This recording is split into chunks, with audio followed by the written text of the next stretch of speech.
जय माँ इंद्राक्षी, जय माँ अम्बे। इंद्राक्षी धाम में दर्शकों आप सभी का हम हार्दिक स्वागत करते हैं।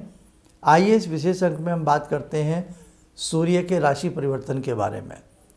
16 नवंबर को सूर्य तुला राशि से निकल करके वृश्चिक राशि में पदार्पण करेंगे। तुला राशि में सूर्य बड़े नीच के होते हैं, कमज़ोर होते हैं, वो फल नहीं मिल पाता जो फल सूर्य देव से प्राप्त होना चाहिए। अब वृश्चिक में जाना रहेगा तो ठीक, लेकिन सूर्य जब 16 तारीख को वृश्चिक राशि में पदार्पण करेंगे तो उस समय 3 ग्रहों की युति विशेष प्रकार से बनती है।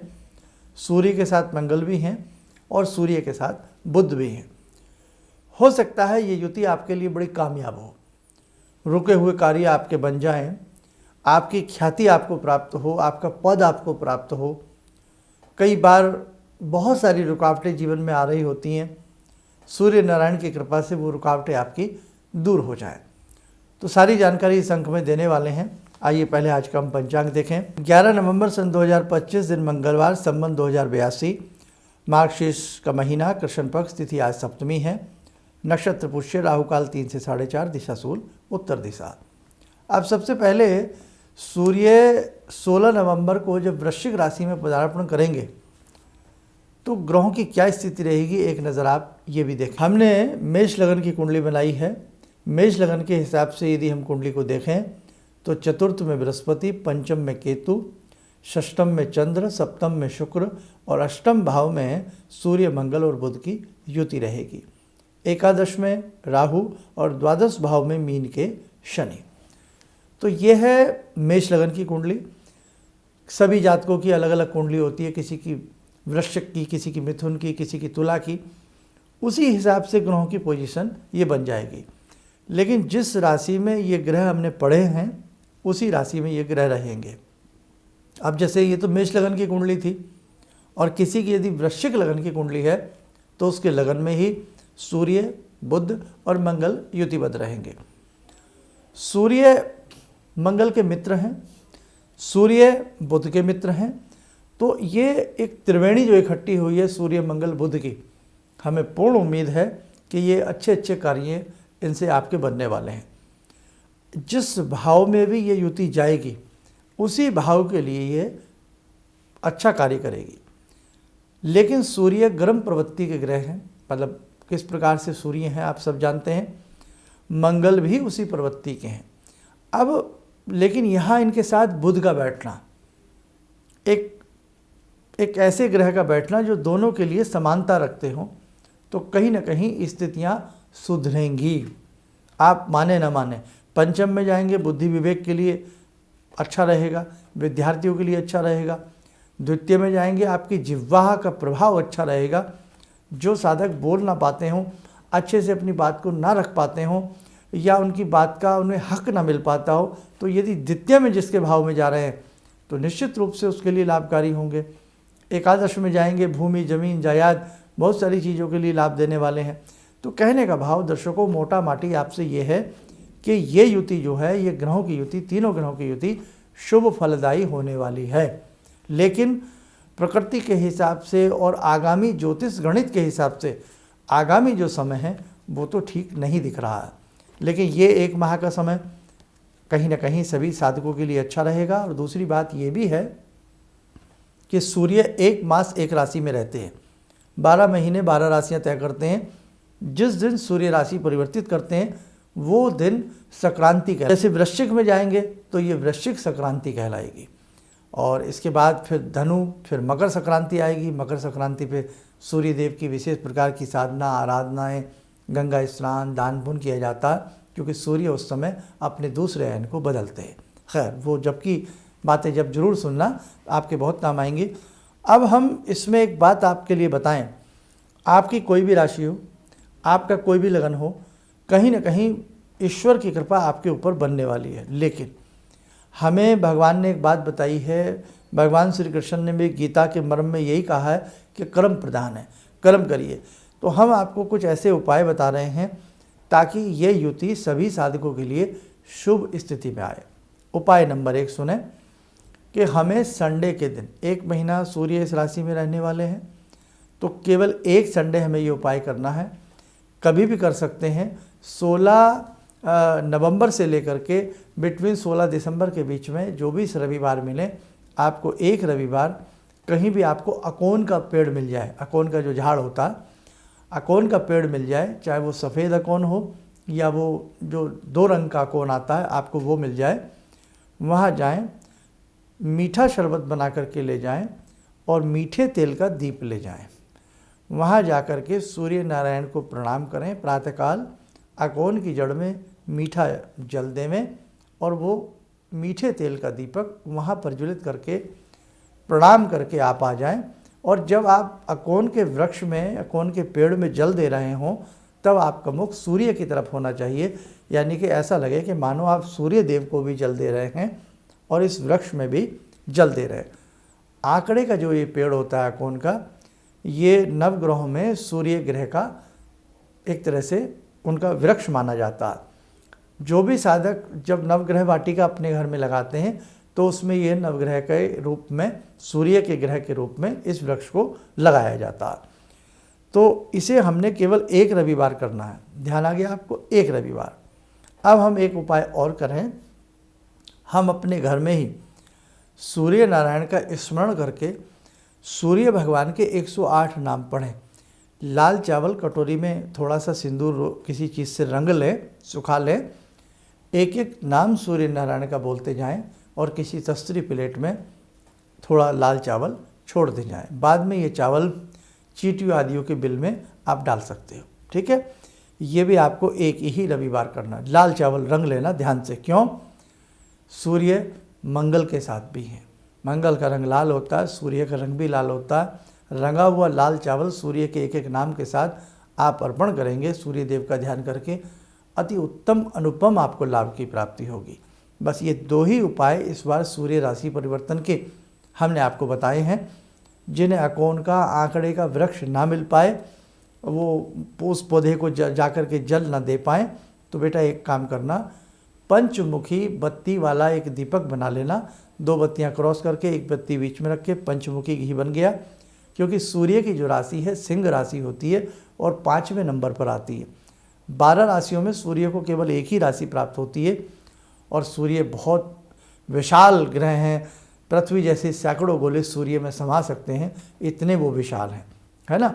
और कहने का भाव, जो साधक सूर्य की आराधना करता है वास्तव में उसके जीवन में कमी नहीं रहती, ओज तेज बढ़ता, चेहरे पे नूर बढ़ता, ख्याति बढ़ती है, उस व्यक्ति की एक तरह से प्रसिद्धि बढ़ती है, उस व्यक्ति का धन बढ़ता है, मान बढ़ता है, सम्मान बढ़ता है। तो इसलिए सूर्य की साधना तो बड़ी श्रेष्ठ कही गई है।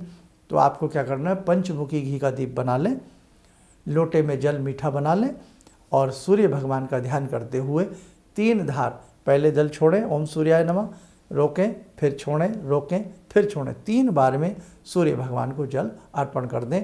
ऐसा आप 2 या 4 रविवार करिएगा। 5 मुखी जो दीप जलाए हैं सूर्य भगवान को अर्पण करके अपने घर के किसी उचित स्थान पर, रसोई में या देववाड़ी में, पूजा स्थल पे या वहीं कहीं सुरक्षित तरीके से रख दीजिएगा जो सूर्य को दिखता रहे।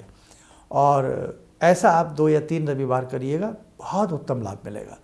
तो बस ये सूर्य राशि परिवर्तन के उपाय हैं और वृश्चिक राशि में सूर्य जा रहे हैं। आप सबको सुंदर फल की प्राप्ति हो। यदि ये अंक आप हमारा बाद में भी देखें, 16 तारीख के बाद में भी देखें, तब भी आप उपाय करने का प्रयास जरूर करना।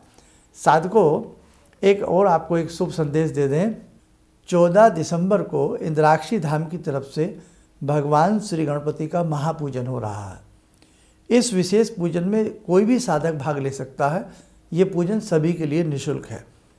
भगवान गणपति की साधना आराधना शीघ्र फल देने वाली होती है। आज हमारे जीवन में नाना भांति के संकट हैं, नाना भांति की परेशानियां हैं। भगवान गणपति की कृपा से ये परेशानियां आपकी दूर होंगी। आप इसमें आने का प्रयास जरूर करें। रविवार का दिन है 14 दिसंबर का और बहुत शुभ तिथि, शुभ मुहूर्त में ये पूजन हो रहा है और इसमें विशेष प्रकार से इंद्राक्षी कवच भी किया जाएगा। इंद्राक्षी कवच एक ऐसा कवच है, नाना भांति के शारीरिक, मानसिक और आर्थिक कष्टों को दूर करता है, नाना भांति के शारीरिक मानसिक रोगों को दूर करता है। इसलिए वहाँ इंद्राक्षी कवच का भी वो रहेगा। तो बहुत साधक ऐसे हैं जिन्होंने आज तक इंद्राक्षी कवच के बारे में सुना भी नहीं होगा, जाना भी नहीं होगा। बड़ा ही पावरफुल ये कवच होता है। भगवती इंद्राक्षी भगवती दुर्गा ही हैं। दुर्गा जी का एक नाम है, ये मान के चलें आप। जैसे दुर्गा जी के अनेकों स्वरूप हैं, अनेकों रूप हैं। 108 शक्तिपीठों में, 51 शक्तिपीठों में भगवती विराजती हैं। तो वहाँ पर एक बहुत ही अच्छे तरीके से इंद्राक्षी कवच का पाठ किया जाएगा आप सबके अनेकों प्रकार के कष्टों को दूर करने के लिए।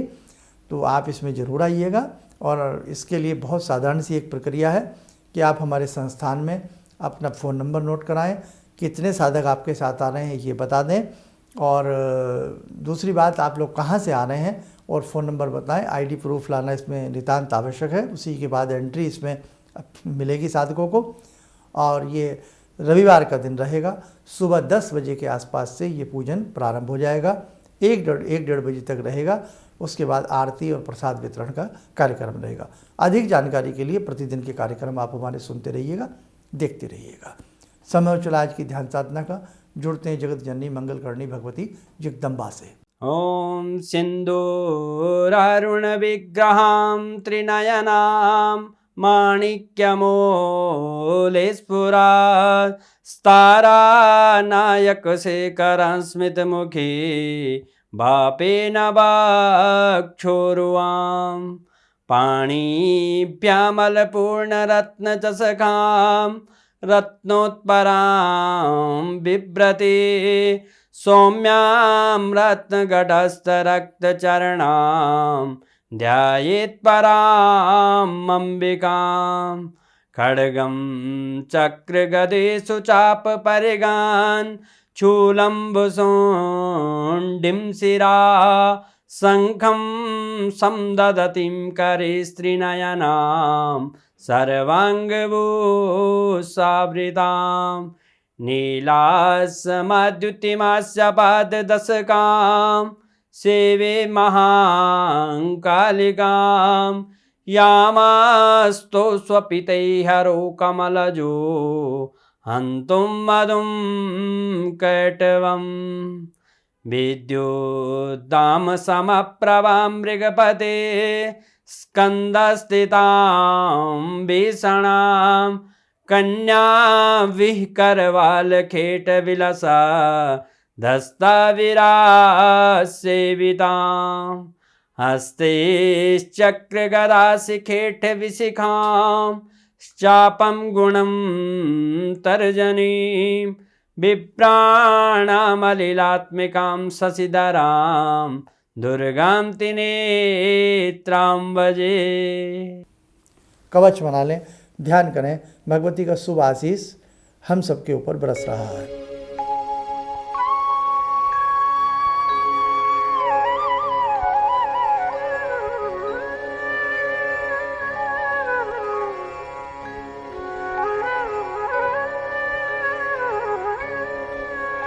ओम बोलते हुए नेत्र खोलें, सामान्य हो जाए। देखो साधकों, बहुत सारी चीज़ें हैं आगामी दिनों में जो आपके संग करनी है। जो साधक प्रैक्टिकली रूप में स्वयं अपने लिए मेहनत करता, अपना कर्म करता, अच्छे से भक्ति भाव करता, जीवन उसका जरूर बदलता है। तो इसीलिए हम आपसे कह रहे हैं कि इस प्रकार के उत्तम और विशेष पूजन में, और जो निस्वार्थ है, सभी के लिए समानता के रूप में ये किया जा रहा है, किसी से कोई शुल्क नहीं है। तो आप मौके का फ़ायदा उठाएं और पुण्य के भागी बने, आने का प्रयास की चलिएगा। आप सब लोग सुखी रहें, स्वस्थ रहें। इन्हीं शुभकामनाओं के साथ हम अपनी वाणी को विराम देते हैं। जय जय अम्बे। भगवान से जुड़ो, और भगवान से जुड़ने का जरिया आपने बताया, बहुत अच्छा लगा, बहुत धन्यवाद। और सनातन धर्म को जिंदा रखने के लिए आप जो प्रयास कर रहे हैं बहुत सराहनीय है। हम लोग को मौका मिला है, हम लोग भाग्यशाली हैं जो आपके करीब आने का हम लोग को मौका मिला है। किसी भी समस्या के समाधान के लिए मिले प्रसिद्ध हस्तरेखा एवं वास्तु विशेषज्ञ प्रोफेसर धर्मेंद्र शर्मा जी से। नोट: शिविर में भाग लेने हेतु एवं व्यक्तिगत रूप से मिलने के लिए कॉल करने का समय सुबह 10 बजे से शाम 6 बजे तक। हमारे विभिन्न ज्ञानवर्धक कार्यक्रम देखने के लिए आप हमें अभी सब्सक्राइब करें, बेल आइकन को प्रेस करें ताकि आप देख सकें हमारा कार्यक्रम सबसे पहले। और अधिक जानकारी के लिए फेसबुक पेज को लाइक करना न भूलें।